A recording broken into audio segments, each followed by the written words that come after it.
ng malabding babaeng ng daddy mo sa atin. Pero pwede pa natin mabawi ang daddy mo. Ano? Hindi mo siya pwede kunin sa akin! Si Melissa na lang ang tanongin natin kung anong gusto niya.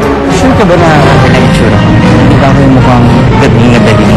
Ang tawag dyan, bakla, metrosexual. Excuse me, hindi ako bading. Si Lalo. Hindi ko nakabako.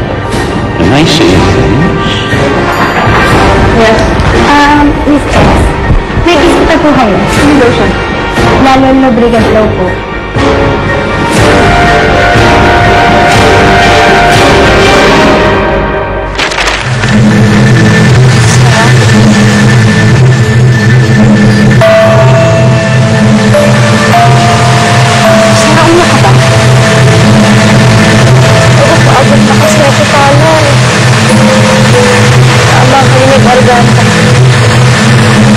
Nalo ka lang po ito kakitubs. Salamat sa pagmamahal ko kay Ada. Abis din naghihinakit ko sa sinapit niya.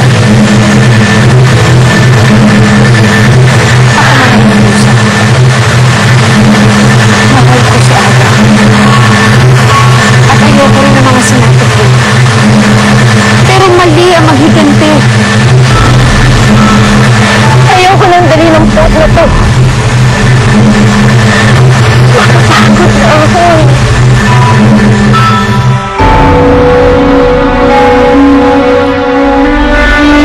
Isama na ako kay Mami. See? Let's go na. Melissa. Melissa, gusto mo mo si Daddy? Halika na. Melissa! Melissa, please! Melissa! Melissa! Pakundo, please. Nakapag-desisyon na ang bata. Respetuhin naman ang desisyon niya. Sige, payag ako. Umalis kayo. Pero babawin mo si Melissa. Melissa! Ano naman ka ng Daddy, ha? Babawiin kita. Wala ba ako, Melissa? Melissa! Melissa, mahal na mahal kita!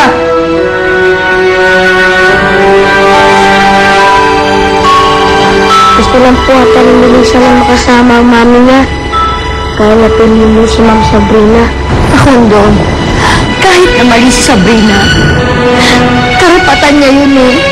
Siya ang ina ng bata. Tita, ako yung ama niya eh. Ako yung nagpalaki kay Melissa eh. Karapatan ko yun, tita, bilang ama.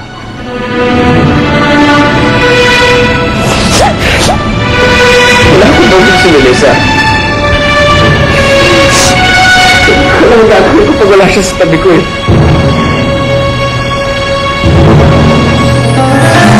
Magalit sa akin, Kala. Alam ko pa.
Yakapin ko ba siya o hindi?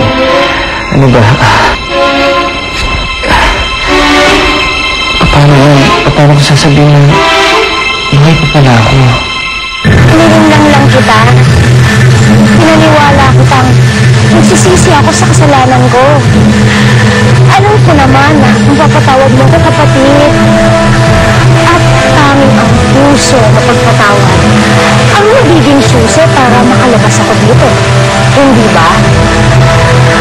Sana! Ngayon na mawala na ako, titiyakin kong mas higit pang pagdurusa ang mararamdaman ni Lalo.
laban di dapat inuurungan.